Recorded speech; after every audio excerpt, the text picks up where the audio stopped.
Warning. The following podcast will contain subject matter that on the surface may appear tame and for everyone. We here at Orsini's Uncensored Mind can assure you that it will not be. You will hear adult language. We will have a complete disregard for your feelings and emotions, and we will have zero restraint on the opinions shared on this show. There will be no safe spaces available for anyone listening. So, if you're one of those individuals offended by literally everything, this is not the fucking show for you. For you, Red, huh? I'm disappointed. Listen carefully, okay? Are you listening? Yeah? How about now? You listening? Feel it? You're not that guy, Red. You want to explain that to the orphans and the widows of the men you killed? Shit, that's what you think. I'm just some crazy asshole going around unloading on whoever I want to. Yeah, that's exactly what I think. That is. You think you're anything else? I think that the people I kill need killing. That's what I think. You left men hanging from meat hooks. They got off easy, in my opinion. You shut up a hospital. Yeah, nobody got hurt or didn't deserve it. Yeah. What about you, Frank? What happens the day someone decides you deserve it? I tell you what, they better not miss. You run around this city like it's your damn shooting gallery. Yeah, what do you do? What do you do? You act like it's a playground. You beat up the bullies with your fists, you throw them in jail, everybody calls you a hero, right? And then a month, a week, a day later, they're back on the streets doing the same goddamn thing. So you just put him in the morgue. You're goddamn right I do. You ever doubt yourself, Frank? Not even for a second. Really? Really? You never think for 1 second, Shit, I just killed a human being. It's being pretty generous. a human being who did a lot of stupid shit, maybe even evil, but had one small piece of goodness in him. Maybe just a scrap, Frank, but something. And then you come along and that one tiny flicker of light gets snuffed out forever. I think you're wrong. Which part? All of it. I think there's no good in the filth that I put down. That's what I think. And how do you know? I just know. Look around, Red. This city, it stinks. It's a sewer. It stinks and it smells like shit, and I can't get the stink out of my nose. I think that this world, it needs men that are willing to make the hard call. That's what I think. I think you and me are the same. We're the same. You know it. Only I do the one thing that you can't. You hit them and they get back up. I hit them and they stay down. It's permanent. I make sure that they don't make it out on the street again. I take pride in that.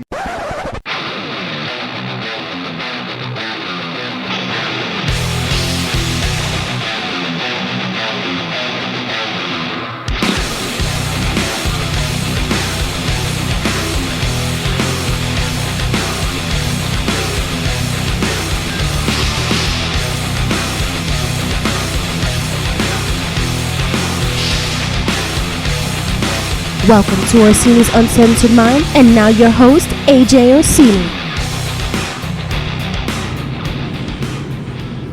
How the hell is everybody out there? This is your boy, your main man, your jive soul brother from another mother. This is your host of Orsini's Uncensored Mind, AJ Orsini. And how the hell is everybody out there? I know that I sound a little different today. The quality is a little off, but you're going to have to bear with me this week because Orsini's on the road. That's right. I did not get a chance to sit down with my normal equipment this week and do the podcast as per usual. Had to switch it up a little bit, running around like a chicken with his head cut off here, and I'm all scrambled about, but we're making things work, especially here at Orsini's Uncensored Mind. We always stick to our commitment. Wednesday, 9 p.m., ajoum.podbean.com, or wherever you catch your favorite podcasts. I stole that line from somebody else.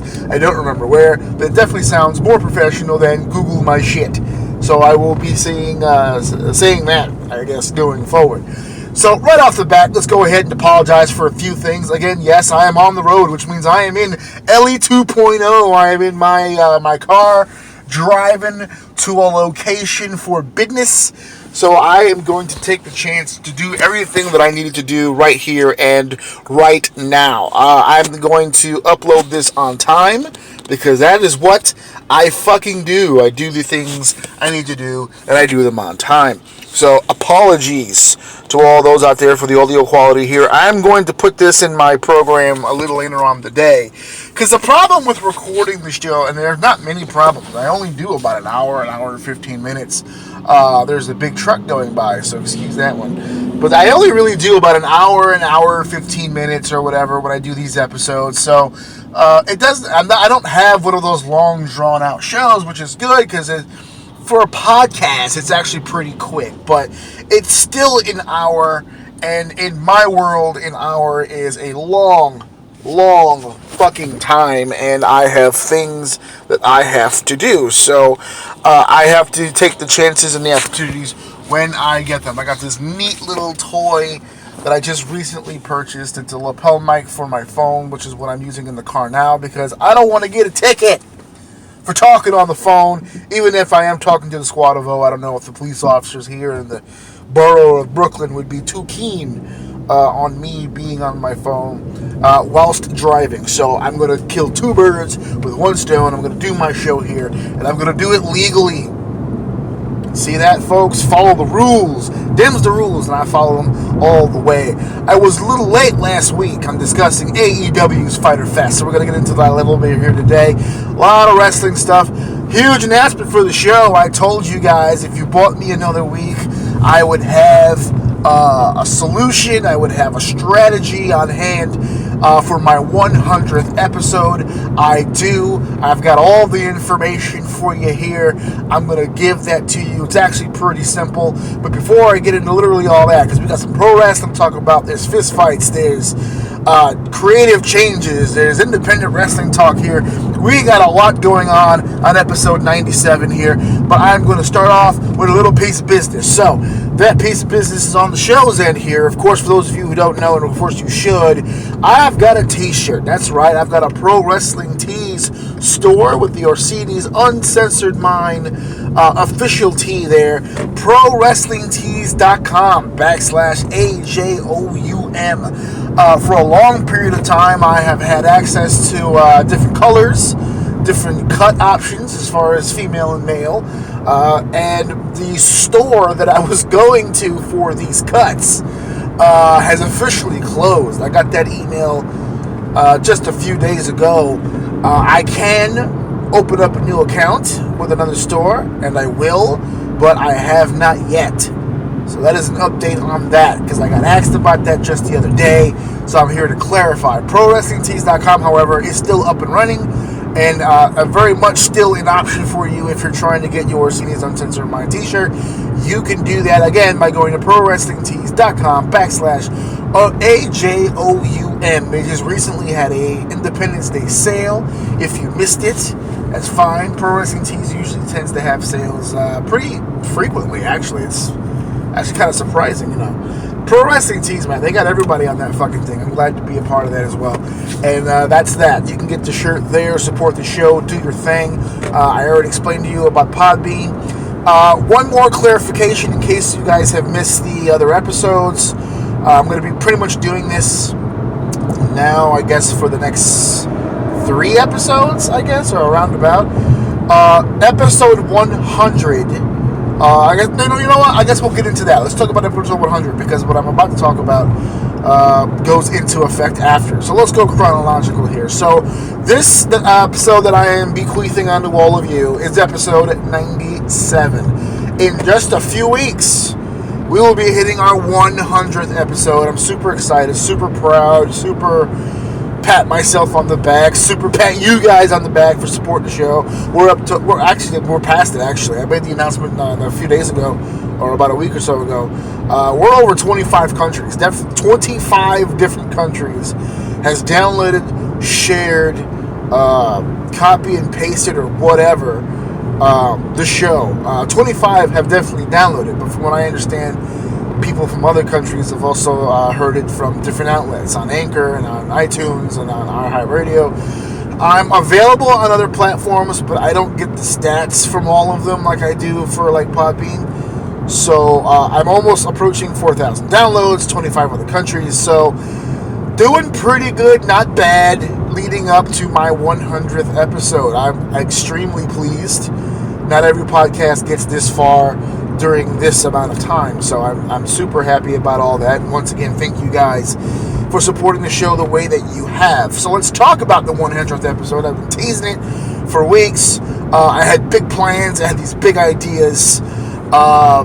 I guess we can go ahead and tell you what went wrong, and then we'll go into what went right. So what went wrong here is I wanted more of an interactive episode.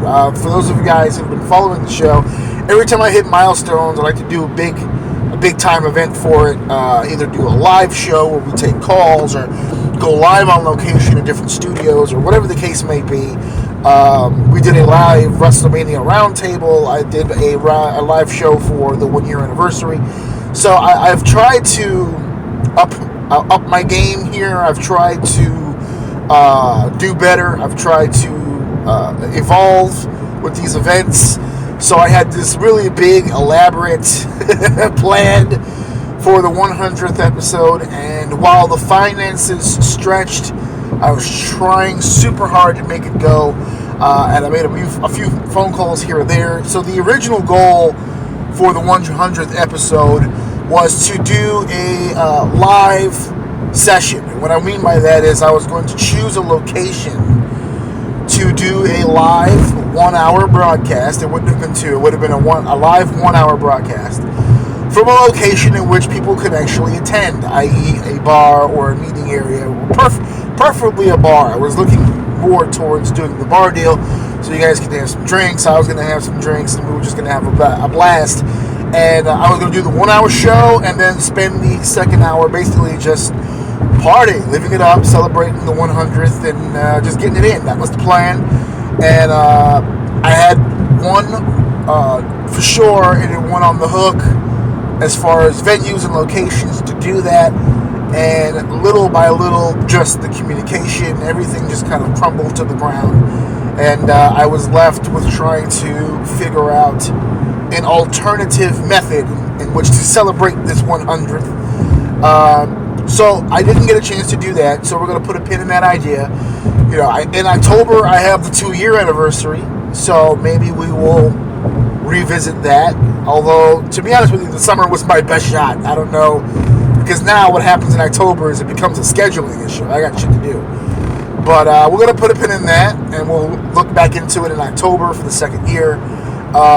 So what are we doing for the 100th? So what we're doing for the 100th is I'm going to be live. I'm going to be live in studio, 2 hour show. We're taking phone calls. We're going to make you guys a part of the show yet again. So that's going to be really fun. I always love doing those live shows. It challenges me. I love the idea of being live, and fuck-ups are what they are. And I loved the idea of doing phone calls again. But I also loved the happy mistake we made with the 1 year anniversary. So what happened with the 1 year anniversary, if you didn't, excuse me, not the 1 year anniversary, the WrestleMania roundtable. So what happened was the studio I was in had a technical difficulty. There was a problem with their equipment, and we couldn't do phone calls. So as a precaution, I guess you could say, or not precaution, as an alternative, what we did was normally that studio broadcasts through MESN radio, which I was on for the 1 year anniversary. So instead of opting for MESN radio, which wouldn't have been, it would have streamed me, but it wouldn't have been able to give me the phone calls, which kind of defeats the purpose. So what we did was we streamed live on the official Facebook page, and we were able, and that's how we communicated with you guys. You guys left comments. You guys were leaving comments in the live stream. We were going back and forth. We were adding you guys to the show. It was ridiculously fun. It was great. We were getting immediate responses. It was almost the same pretty much as doing the phone call. So that was actually pretty fun.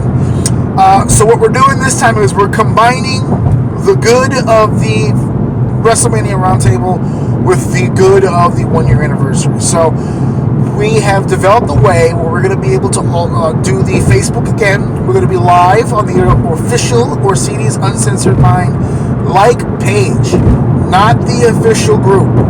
It's going to be on the official page, and you can go there and watch the show live. And we're going to also be able to take phone calls. So if you're listening to the show, and you want to hear your voice, and you want to be a physical part of the show, as opposed to just typing up, you will be able to call. Fingers crossed that it's still working when I get there, because that's what I thought last time, but it ended up not working out. It was all happening the day of, so who knows. But that is to play it on paper. We're going to take phone calls. You're going to be able to comment live on the stream, and we're going to have a grand fucking time. Now, last time we did this, it was WrestleMania Roundtable, so it was very WrestleMania-centric. This time around, 100th episode, I was actually kind of wondering if it would be better if we did a live interview or just did a live straight-up group discussion. I'm going to be having guests on this show, undetermined at the moment. If you would like to pitch an idea on who you'd like to hear, or more importantly, if you'd like to ask someone a particular question. Is there somebody you want to have on the show that you want to call in and you want to ask them a question yourself? It doesn't have to just be me. You guys can call in and you guys can interact with that. Is there any person or people of interest? You let me know. So we are all going to be interactive on that. It's episode 97, which means we still have about 3 more weeks before we get to 100. That's the next thing, the win. So we normally air the shows on Wednesday at 9 o'clock. Obviously, for the live shows, we tend to change it up a bit, and we're changing it up here as well. Tuesday, July 30th, 9 p.m., we're going to be broadcasting live on the official Orsini's Uncensored Mind page. And that's where we're going to be doing the show, so that you can tune in there. You can call in there. I have the call-in information. I have the... that's all you need is the call-in information. Because it's going to be on the live stream. Normally I would provide a link, but you don't need a link. Just go to the Facebook page and click the stream. It's going to be real simple for you guys. So I do have the number. I don't have it in front of me. I think it's the same as before. I'll be posting it anyway. Obviously, I just said, guys, I'm on the road, so I don't have all of my information in front of me. So we'll be able to... I'm going to be updating you guys on the page and through social media leading up to it. And I will refresh this information again next week when I bequeath episode 98 to you guys. And we inch ever so closer to episode 100. So again, guys, thank you guys for supporting for as much as you have. And thank you guys so much. I really can't begin to really get into you guys how much it really means to me that this thing has gone as far as it has. And that I'm still excited about it, that we're still doing this, that we're still having conversations, we're still engaging, for better or for worse, which is where we're going to start off this episode here. Sometimes I say things on this show, and I feel inside like I'm actually not being uncensored enough, like I'm not truly being honest enough, and then there's times when I say things on this show where I feel like I'm being a little too honest. Maybe I'm getting a little too real for them, I don't know. But for some oddball reason, it always feels like the times where I feel like I'm not really being fully uncensored, where I'm not really fully giving all of my opinion on this, and I'm pulling back just a little bit, those are the topics that usually tend to do the most damage for me. And those are the comments that usually tend to get me in the most trouble. So I have yet another topic that I have to discuss here on the show, as more feedback has come back to me, and apparently I've made some comments that need clarifying. Because I'm not going to backtrack on it, I'm just going to clarify. As a matter of fact, I'm going to eat a little crow. I'm going to take it a step further and admit some wrong here. I'm not giving up on the point. I'm not changing where I stand on it, but I am going to clarify some things. So the topic, of course, I didn't get a chance to talk much about AEW's Fyter Fest. Okay, I didn't get a chance because I hadn't seen it. Well, I've seen it. So I made a few comments online. I've had discussions. I don't just talk in just my Facebook group, which is the Orsini's Uncensored Mind official Facebook group, where you guys can post up and share your thoughts on the show, or share your thoughts on pretty much anything. Brandon Lewis pretty much floods my timeline on that thing with comic book and entertainment information. I got other guys sharing wrestling stuff, and it's just a nice little I don't know, the group's coming along a little nicely now. A lot of interaction down there in the group. And I've had some conversations there, but I also have conversations in other wrestling groups, which is, I've done that rant already. It's hit or miss. Sometimes it's super cool to have those conversations, and sometimes it's just one gigantic pain in the ass. So, but I had one recently that really stood out. I had one recently that really bothered me, and it's someone who doesn't listen to the show, but I know I've mentioned this on the show, so I'm going to clarify. We're going to talk a little bit about Cody Rhodes for just a second, okay? Because I've made comments on this show that have concerned me about the Cody Rhodes AEW relationship, his role as a top guy, as far as a performer, his role as management, so to speak, as an EVP, comments that he's made about his focus or his goals as far as being a performer in AEW, and how he wants to be a performer first, and a member of management, second, and all those things have concerned me. His chameleon ability to go into a ring and either have an old school wrestling match depending on his opponent, and have a high spot match depending on his opponent. I've had a lot of issues with the new Cody Rhodes. The WWE Cody Rhodes, believe it or not, I was a huge fan of. That was when the chameleon thing was working well for him. It didn't matter what they gave him. He would always turn their chicken shit into fucking chicken salad. And he would always do that. And I had a lot of respect for Cody. I didn't think he was the best wrestler in the world, but I loved his hustle. I loved his pedigree. I loved the fact that he can do just about a little bit of everything. I was a fan. I became less of a fan the more indie shit he did, but I was a fan. And now I have to eat a little crow, because AEW Cody Rhodes is a completely different Cody. Once again, the chameleon has shifted colors, and now he is a completely different animal. And I have to say, I like it.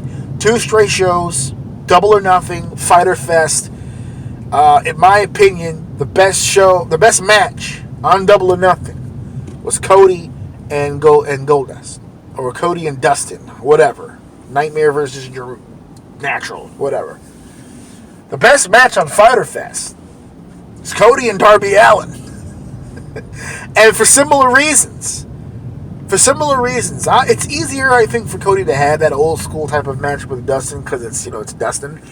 But the fact that he was able to slow down, carry, and pretty much lead through a young guy with all the talent in the world, who I'm sure will remember or learn a lot from everything that just happened at Fyter Fest with Cody. I mean, he kind of changed a lot of perceptions about Darby Allin. Darby Allin came to play. He's a great athlete. He's a hell of a performer. If you've had a chance to see some of his stuff from back home, back in the UK, and a lot of the stuff that he's done, the indie scene here in the States, I mean, the guy's talented. There's no doubt about it. But a lot of these young, talented guys don't have much exposure to kind of that old school, methodical, make everything count, facial expression style. And normally when that happens, my fear is that Cody is going to dip into their tool bag and try to keep up at their level and try to keep up with what they do, even if it's not his strengths. But Cody has not done that since AEW has started. Cody has actually done the opposite. Cody has created his mandated style. If you're going to wrestle Cody Rhodes, this is the style that you're going to be wrestling. He will fit in your shit. He is going to feed you your shit. He's going to give you your shine. But for the remainder of that match, follow the leader. And I got to tell you, I love it. This is not, actually, I was expecting this more from Jericho. I find myself looking at Jericho in the other direction now. It's coming across now like Jericho's trying to evolve more into them as opposed to make them become him. And I see it now with Cody as opposed to Jericho. Cody seems to be doing that now. where he's pretty much telling everybody, follow me, kid, and this is how the match is going to go. And I got to tell you, they're coming out great. For me, he's 2 for 2. And I got to eat crow on that because I've always said, as much as I respect him and as great a performer as he is, the wrestling side of it, not so much. But I can't say that now. Not 2 times in a row. I mean, the storytelling has been amazing. The situation with Dustin, I think, was a little easier, but with Darby Allin, you look at that match originally, when you're watching the pre-show or whatever, and they're pumping, Cody's got Darby Allin. You go, what the fuck is this? And then you watch the match, and you say, okay, well, that's what this is. He's giving this young guy an opportunity to showcase his shit. And it was good shit. Such good shit. It was such good shit. Fyter Fest had a lot of great moments. I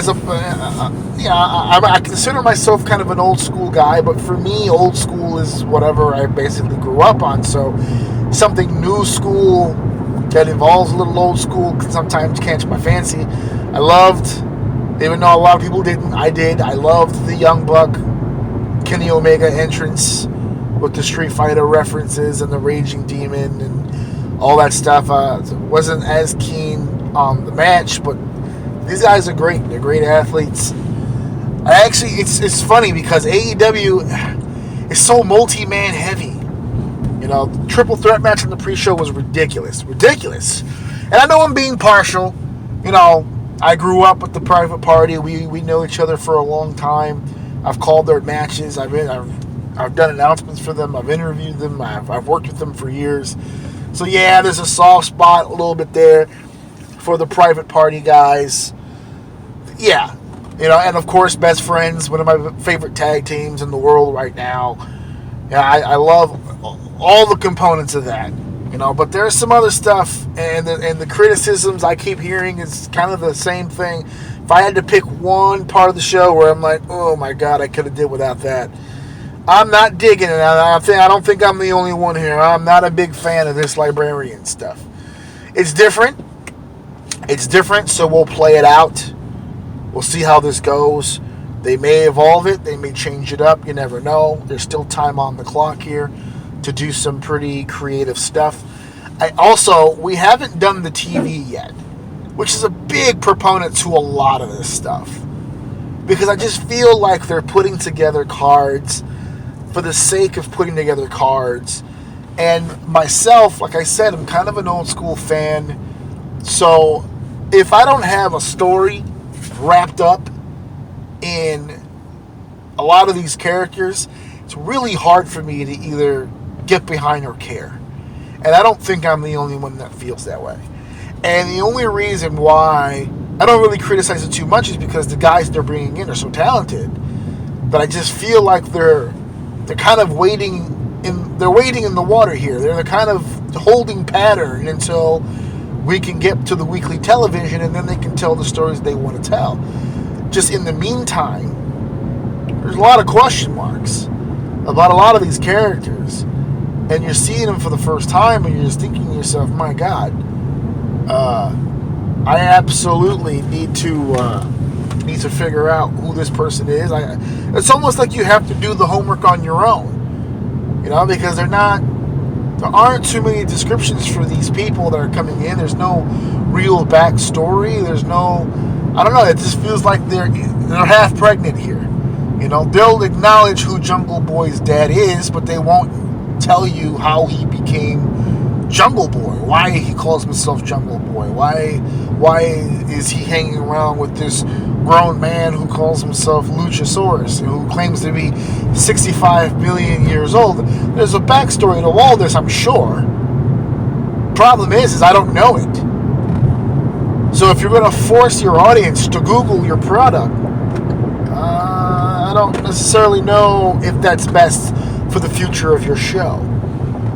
I think that lends itself to problems, because I can't focus on just what you're telling me if you're not telling me much. If you're not telling me much, that means I have to do most of the work myself, and that's going to discourage me. Not me, I'm a wrestling fan. I'm just saying for casuals and for people you're trying to get to watch your product, it can be a hassle. So I myself find myself in a holding pattern because I feel like the company is in a holding pattern. Because they're waiting for that TV to kick in so they can tell the stories the way that they want to tell them. And I think that's good. I think you should tell these stories. I think you should tell these characters. I think not doing it now actually does save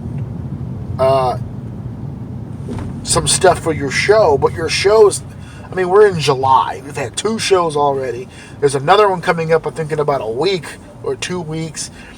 And then we're leading up to All Out. And even after All Out, they still won't be on TV because their TV program doesn't necessarily begin until October. So even after the big show, even after they get on their weekly television and really get the ball rolling, it really still won't have the opportunity to tell the stories correctly because they would have already have exposed so much of their talent. So we'll see how this goes. They're trying. They have a real opportunity here because of their situation. So I find myself in a holding pattern. I find a lot of good. I find a lot of not so good. And that's pretty much where AEW is at this point. We've talked about it here on the show a bunch. There's a lot of different things that they could be doing. There's a lot of different things that they are going to do. They're very vocal about that. I will say this about AEW. They're very vocal about a lot of that shit. They're very vocal about a lot of that shit. They're vocal about the fact that they're listening to the fans about this, and we've hired this person, and they're very vocal. They use social media perfectly, which is part of the whole shtick of the whole elite.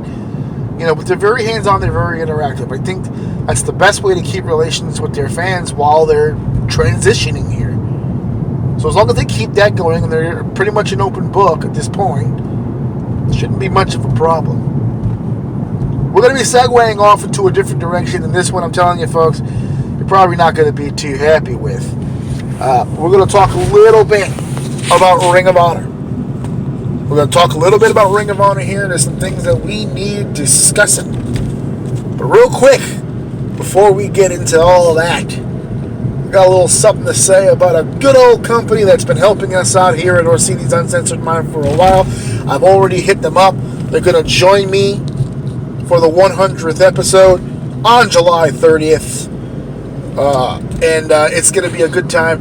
Let's learn a little bit more about 2BScene.com. Let's learn a little bit about that. Hey guys, Orsini here, and I just want to take the time to thank our sponsor for the live WrestleMania Roundtable, 2BScene.com. That is the number 2, BESCENE.com. They are an entertainment and videography company, and I have given them big 2 thumbs up. I have used them in the past for my own pro wrestling company, and I'm glad to be working with them yet again with the podcast. Now again, they're an entertainment and videography company. They do it all, baby. They storyboard, they film you, they edit, they publish all in one place. It's easy come, easy go. They even have the ability to shoot the baby in 4K. If you're a YouTuber or an internet sensation coming up, these are the people that you want to contact and work with. What's that? You're not a YouTuber? You're not trying to be all over the place? That's fine. You can still go to their website for entertainment purposes. They hold live trailer chats. They discuss movies and anything entertainment. Check it out again. The number 2, BESCENE.com.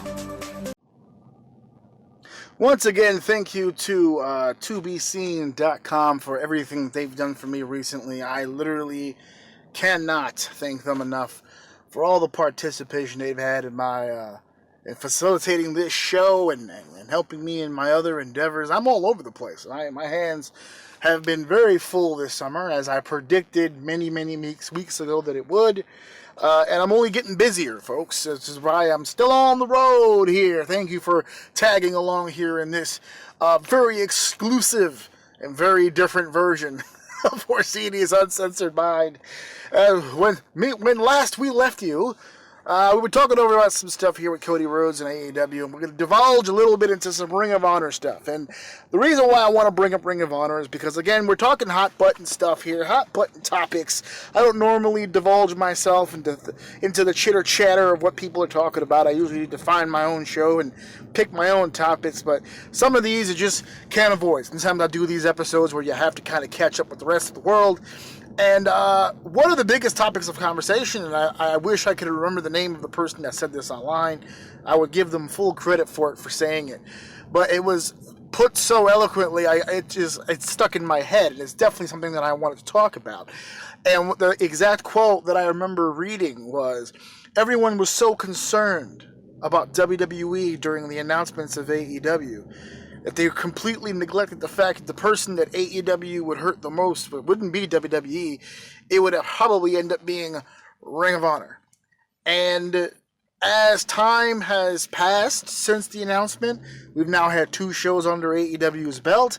It's becoming more and more and more evident to be fact that statement might be more true than we ever thought. Ring of Honor, I have some very personal ties to Ring of Honor, not just professionally, because I've worked with a lot of their talent and a lot of their production, and I've had a chance very briefly in the past to work with Gabe and all the people over there who got a chance to be with Ring of Honor. I've never actually had an opportunity to work with Ring of Honor, but I have worked with literally everybody who has. So, although that's on a professional level, on a personal level, I think I've told this story on the show before, but on a personal level, the very first anniversary gift I ever received from my wife, from Mrs. O, was tickets to Ring of Honor. It was a September 11th show, 2004. I want to say Glory by Honor. I can't remember which number. And ever since then, just my love for Ring of Honor bloomed and blossomed as talent rolled through. And you had top guy after top guy, and you can remember who all the champions were, and it was very easy to keep track of, and the matches were competitive. And it was such an eclectic mix of styles, lucha guys and technical guys and brawlers, and there'd be fights, and it would just get real, and people would be putting Clorox in people's mouths, and it would be all kinds of shit taking place inside the ring for Ring of Honor. And I just have to say that I have had some very, very, very close personal ties to that company for a long time. However, in about, I want to say 2011, 2012, I just started really falling off. I just genuinely started losing interest in the product. And that's as a fan. As a professional, obviously you keep track. Obviously, I have friends in the industry that were getting tryouts and eventually getting hired. So I started taking more of an interest professionally. But as a fan, I fell off. And one of the biggest reasons I fell off, and it's a criticism that I had for Ring of Honor for a long time, is Ring of Honor started getting comfortable. They realized they were one of the top promotions in the world. They were having a great working relationship with another great promotion, with New Japan. They were cranking out match after match, show after show. People were using Ring of Honor as the antithesis of the WWE. Meaning if you were a WWE fanboy, all you knew was WWE. Whenever someone said, well, do you watch anything else? And they would say, well, what else is there? Ring of Honor is usually the first thing that used to come to mind. People used to pop it up. It was a badge of honor to be a Ring of Honor fan. Sitting in the audience and standing on line for a Ring of Honor show is one of the most painful experiences in the world, because everyone on that line and everyone in that building is a Ring of Honor professional, and they're not exactly shy and letting you know exactly what they know and how they know it and how long they've been watching and yada, yada, yada. Ring of Honor fans for a long time were the equivalent of those aunts and uncles that travel and then come back and sit you down for an hour or two and show you the photos. You know, they had them developed immediately just so they could show you the photos they took on their vacation and shit like that. So for a long time, it was a real badge of honor to really be a Ring of Honor fan. And for me, it was a badge of honor for a long time. I was proud of being a fan of that promotion. I was especially proud whenever stars from that promotion moved up into the bigger stage, into the bigger venues, into the bigger companies. And in 2011, I started falling off. And the reason I started falling off is because I really felt like a lot of the guys on the program started really blending together, if that makes any sense. It was like match 1 went a certain way, and then match 2 kind of went the same way, and then match 3 kind of went the same way, and eventually we got to match 8, and I don't think I could tell which match was what in what particular order.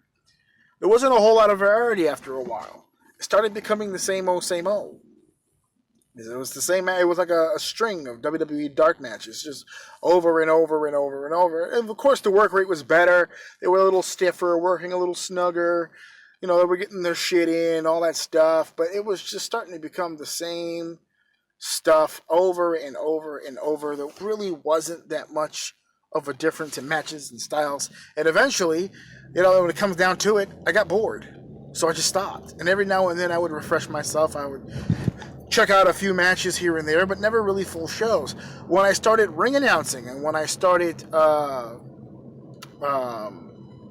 doing commentary, which was around that time, 2011, 2012, I paid a little bit more attention to the stars, because at some point I knew I was going to cross paths with them and work with them, so I wanted to keep track of their moves, and I want to keep track of the gimmicks and all the different catchphrases, whatever cues that I can pick up to do my job. But as a fan, recreationally, no, I didn't really pay too much attention to what was happening inside Ring of Honor. And now, 2019, I don't think I'm alone in this anymore. I can't really... I know that Matt Taven is the Ring of Honor World Champion, but I'm doing this cold. I normally do the homework, but there's a reason I didn't do the homework on this. Because to prove a point... I don't really know who the television champ is. I really don't know who the tag team champs are. I actually forgot up until literally just now that they even had 6-man tag titles. I don't know what the big program is. I don't know what the big feud is. It's not... Is it easy to look up? Sure. But it's the fact that it's not common knowledge. The fact that I haven't already looked it up. The fact that I haven't had the urge. The fact that many people that I've spoken to haven't had the urge. You know, I've asked around. You know, I meet people, I talk to people, I start asking them questions, and we start talking about different promotions. And whenever I get to, you know, if I ask a random wrestling fan about the WWE, it'll probably be more negative than positive, but they'll know their shit. AEW, they know their shit. You know, even to a degree, Impact. Believe it or not, I've actually had more conversations recently with people about Impact than Ring of Honor. Now, to be fair, I've got more friends in Impact than I got at Ring of Honor, but nevertheless, I don't really hear a whole lot of conversation going on about Ring of Honor. And I'm not saying it's a bad promotion. I think, actually, it's still a very, very good promotion. The problem with Ring of Honor is the star power is just not there. You have Jay Lethal and literally everyone else. And that's not the Ring of Honor that people remember. Ring of Honor, we used to make jokes back in the day. Ring of Honor was kind of like an all-star game. It was like the best talent in the world would come and converge on this one platform and give everybody an opportunity to get a chance possibly to see some incredible matchups. We don't have that right now. We don't have a whole lot of that right now.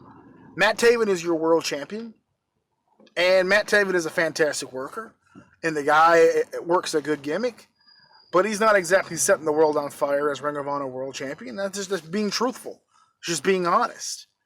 There weren't too many people happy with the fact that he took the belt in the first place, but I don't actually blame Ring of Honor for that. You got to get new blood in the top spot. Jay Lethal can't hold the world title forever. And yes, I know Marty was in that match, and he might have been the more popular favorite, but thank God he didn't win it, because he's doing amazing right now with Villain Enterprises. Without being the world champion, he's managed to find himself in one of the top spots in the entire company. There's not a lot of buzz right now on Ring of Honor. And I don't know if there's a quick solution. I don't know if there's this quick fix where we can get in here and just work shit out. I don't know what the solution... I know you're probably thinking, AJ, you brought this topic up. Surely you have some solutions. I don't, because all of the solutions that I would give, they have seemingly tried. They've gone against their own formula. They've started hiring guys with different styles, so the guys aren't going in there putting on the same fucking matches every time. They've hired a very diverse group of talent. Roosh and even Shane Taylor to a degree with the big man brawler style. They've given Silas Young a bigger part and everything. Colt Cabana has been back recently. They've manufactured a great relationship with New Japan and with NWA. However, I'm hearing now that the New Japan portion of the relationship may not nearly be as strong as it used to be. But Ring of Honor has done everything that you could do. Try to fresh up the product with new talent, they've done it. Try to change the presentation of the television product, they've done it. Change in creative, Booker. They've changed bookers. They've changed creative. It hasn't worked. Hasn't worked. And I dare to guess the reason why they're in so much struggle right now is because AEW is fresh and new. Ring of Honor has been around since 2002. That is a 17-year run. And I'm not saying 17 is old. It's clearly not. But there's got to be some fatigue there. The same thing that I've been saying recently on social media about the WWE.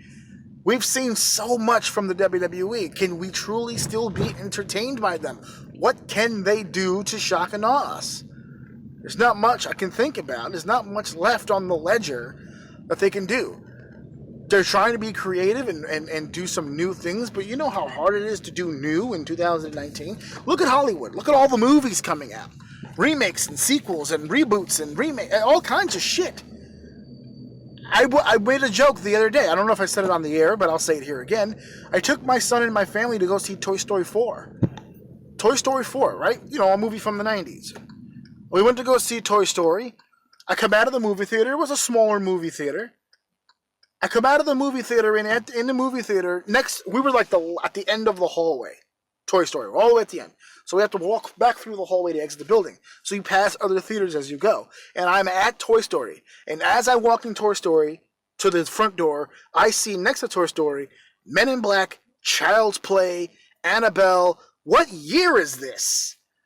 There wasn't anything in the movie theater that originated in the 2000s. Nothing.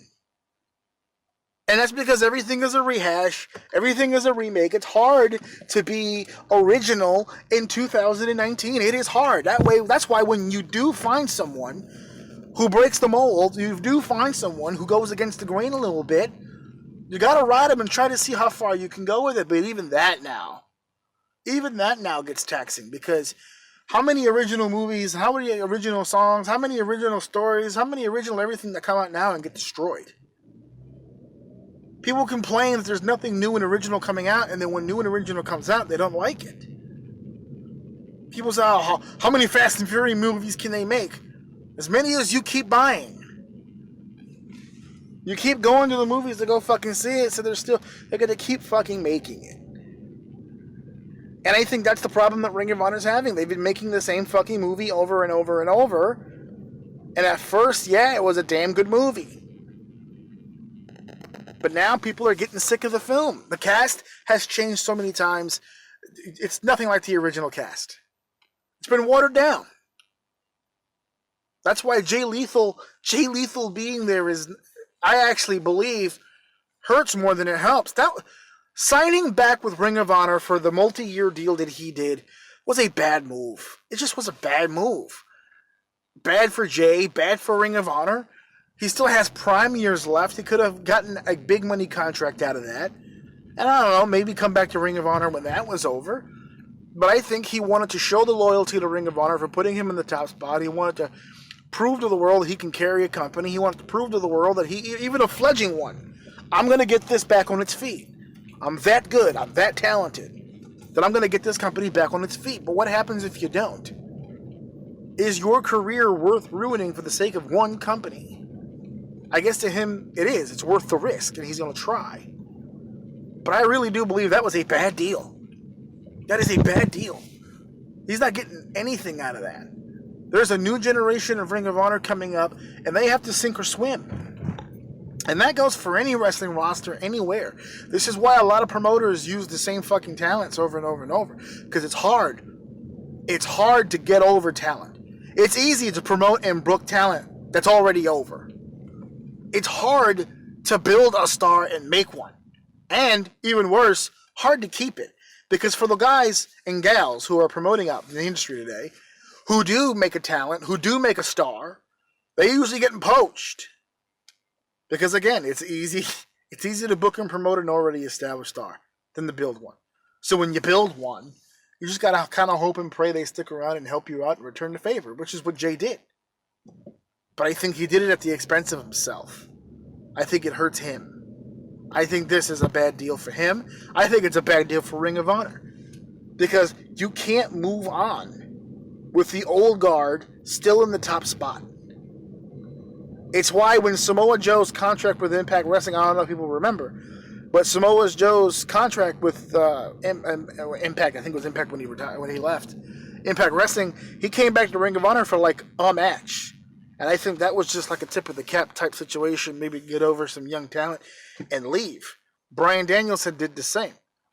CM Punk did the same. A lot of these guys went back, thanked them, showed their loyalty, and then were gone. Jay didn't do that. He came back, he showed his loyalty, and he's still trying to show it to this day. And it doesn't matter how many undercard matches he has. He's been a top guy in that company for far too long. For far too long. That it may start working against him. That's why I like the booking idea of him now, of booking him underneath, so that people, like Cornette says, how can I miss you if you never go away? Lesser profile, lesser advertisement, lesser push. Cleanses the palate. And when they're ready to push him again, it'll be fresh again. So it's smart. And I hope it works. I hope people just aren't burnt out on the whole deal. Not just Jay Lethal, but Ring of Honor as a whole. Because to be honest with you, the way that the wrestling landscape looks right now as we speak, there is a lot of professional wrestling going on all around the world through streaming sites, live on pay-per-view, networks, the WWE, AEW, Impact Wrestling, Ring of Honor, PWG's been doing big things on the West Coast, AEW is doing big things in the Midwest, Florida promotions, got some big Texas promotions down there. Outside of the U.S., we have strong ties still in the Canadian territories, down in Mexico, hot and popping down there. The UK, obviously the hotbed of pro wrestling. Australia is kicking up. Japan's kicking up. Japan is expanding around the world. Wrestling is global. And it's at a point where it's more accessible than ever before. So you would think there'd be jobs galore, business would be booming. But herein lies the problem. All this access, all these hours of programming, all these shows, all this talent, as in this professional wrestlers showing up and having a style that is more hard-hitting, that is more athletic than it's ever been. And the one thing that's killing this business is the creativity. There just isn't much of it. Everyone's got the choreography down. There's no doubt about that. Wrestling is about as athletic as any sport in the world today. It's majestic when it's done the right way. So everyone has the choreography down, that's for sure. But no one is getting the creativity part. It's very hard. It's very hard. How do you shock and awe an audience that has seen them all? Especially my generation. My generation is probably the most difficult to entertain. We saw ECW, we saw WCW, we saw WWF, we saw All Japan Pro, we saw FMW, we saw the real CML and AAA. We saw the world of sports over in England. We've seen all kinds of shit for decades. So when a guy comes up now with a 450 fucking splash to the floor, well, we golf clap it. We golf clap it. That's why all the new guys, the only way they can really get a pop, if you don't have the technical ability or the professionalism to get a reaction naturally through your work, that's how we wind up with all these gimmick shits. Like dick flips and vomiting and tampons and all kinds of weird, ridiculous shit. Because it hasn't been done yet.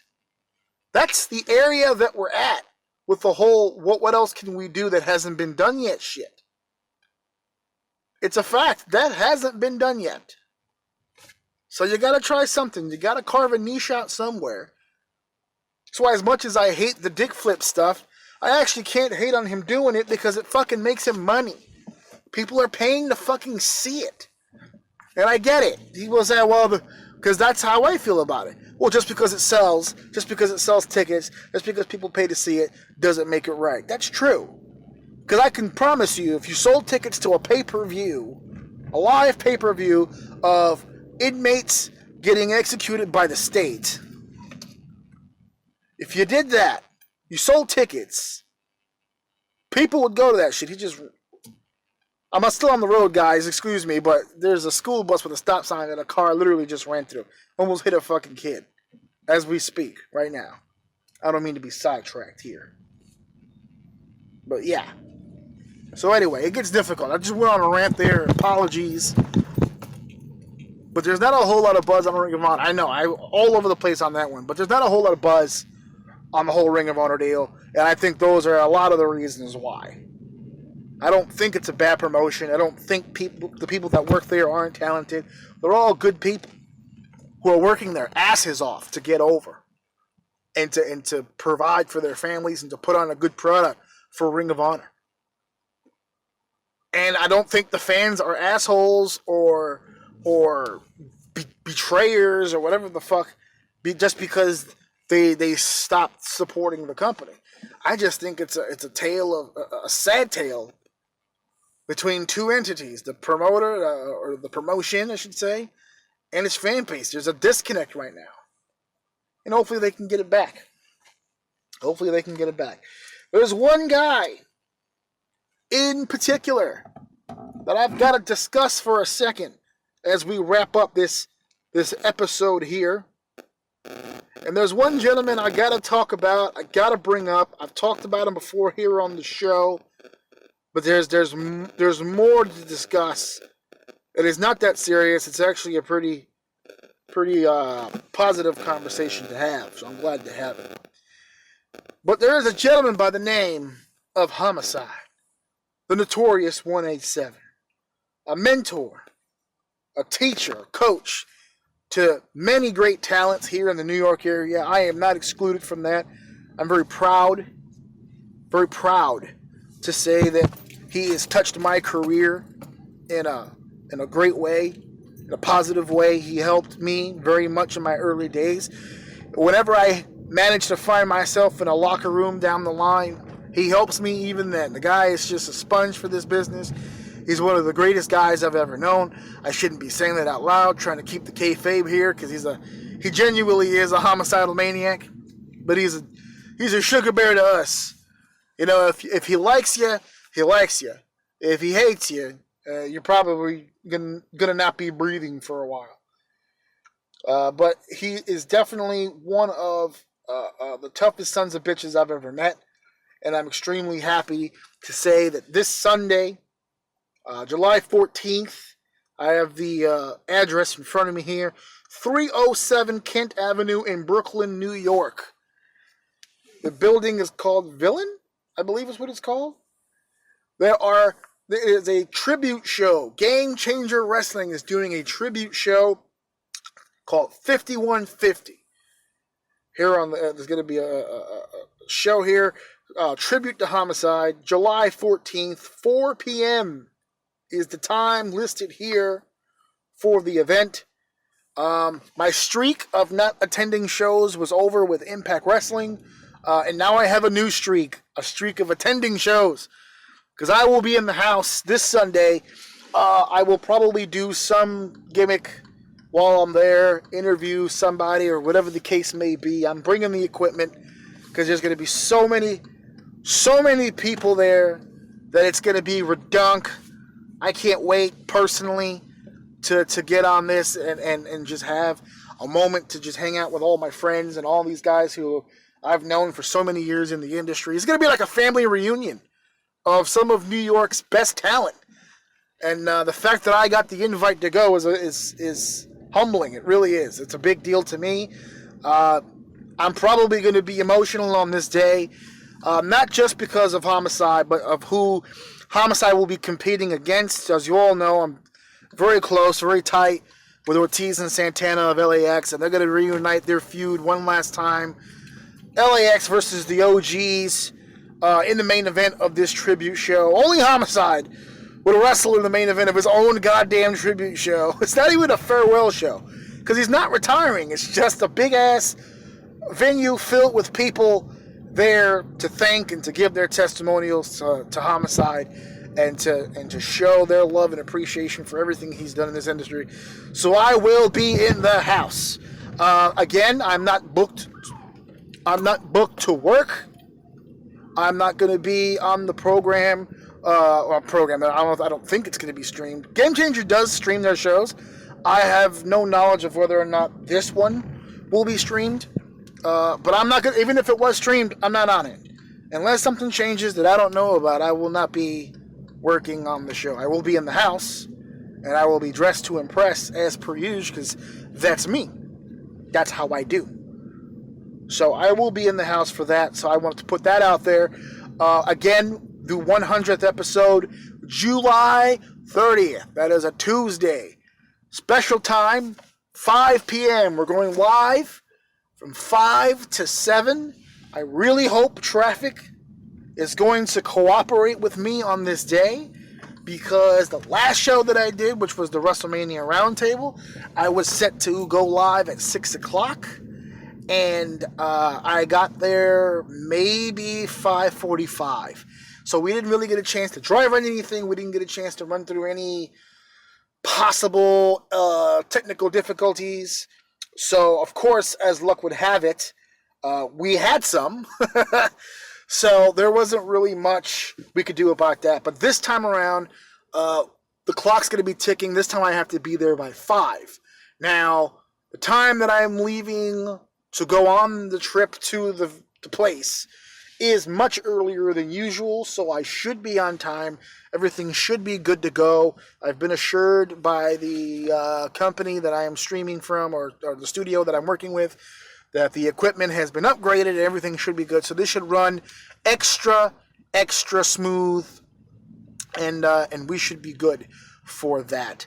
So that's the 100th episode. That's going to stream live on Orsini's Uncensored Mind official Facebook page. The like page is where we will be doing this whole thing from. So check that out. July the 30th. This is episode 97. I am going to be doing episode 98 next Wednesday. Episode 99 on a Wednesday. And of course, episode 100 will be Tuesday. Now, Here's what I was going to mention earlier, and I waited till the end because I wanted to make sure all the information was out before I said this. The official time of release for this show is Wednesday, 9 p.m. Every Wednesday, 9 p.m., blah, blah, blah, blah. That time is officially changing. I've made the decision. It is final. It is confirmed. Episode 100 will be Tuesday the 30th. Let me pull the calendar up before I misspeak, so I can get this all together. I'm going to put a video out about this to remind everyone. So, episode 100 will be July the 30th, which is a Tuesday. So right here, August the 3rd, which is the same week, I'm going to be releasing episode 100, because we're live on the stream, so it doesn't go to my server for Podbean. So the official release of episode 100 will take place Saturday at 9 p.m. That's going to be the new release time going forward. So that's August the 3rd. Saturday, August the 3rd. It will be the start of the weekly Saturday releases. Episode 100. That's when that's going to happen. So August 3rd, July 30th, I will do the stream on Facebook. That audio will be uploaded, episode 100, on Podbean, August 3rd, by about 9 p.m., we'll say. I'll give myself some time to upload it. Okay, so it'll be uploaded, and it'll be done and taken care of. And then from now on, after that, 101, 102, yada, yada, yada, will all be released Saturday at 9 p.m. M. I still have 2 episodes left before 100. But don't let that deter you, my friends and family. I've got some surprises coming up, I think as early as 98, the next episode. And a nice little surprise that I know is happening in 99, and of course the big show at 100. So the next 3 weeks are pretty fucking hectic for me. I got the Homicide show. There actually might be another wrestling show that I'm attending, but I'm not entirely confirmed for that yet. I'll update you guys on that. And, of course, all the stuff that I just mentioned. So, Orsini's Uncensored Mind is still making some crazy moves. And 2019 so far for me is just, it's hectic. But you know what? This has been one of the better years thus far. Where are we? July? We're halfway through. If 2020 is nearly as good as 2019, it's going to be a fucking awesome time. So, thank you guys for bearing with me. I know this audio quality is not the best. But I got through this, and I'm sure you guys will be tuning in the coming weeks. A lot of cool shit coming up, guys. A lot of cool shit. So I'm still on the road. I still have not gotten to where I'm going. I just recorded an entire episode for this fucking show, and I'm still not there. So that's fine. When I get there, at least I know everything will be done. I just got to upload. It's all going to be good. I got some very nice surprises coming up for you guys. Some special shit. A lot of cards up my sleeve, folks. All right. So thank you for downloading. Thank you for sharing. Thank you for what did I do? Thank you for downloading. Thank you for liking. Thank you for downloading. Thank you for... I'm fucked up. This fucking road trip's got me all messed up. Anyway, thank you for fucking enjoying the show. God damn it. I have bequeathed yet another episode. We'll get through all this shit, I swear to God. There's going to be a day. Much like a popular television show says all the time, winter is coming. I don't know what show that is because I'm not up on my pop culture, but I will tell you this, winter is indeed coming, and winter gets chilly. You know how you can counteract chilly? You know how you can counteract cold? Clothing. That's right, the more clothing you have on, the better a chance you have of surviving those frigid temperatures. You know what the color of this particular winter is? Gray. You didn't know that?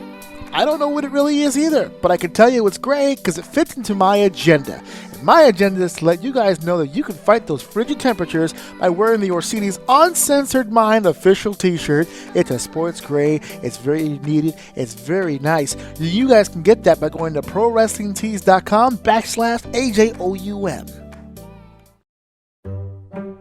Welcome to our dirty show. This is Uncensored Mind. If you listen to my daddy show, he should buy me toys. He's a good daddy.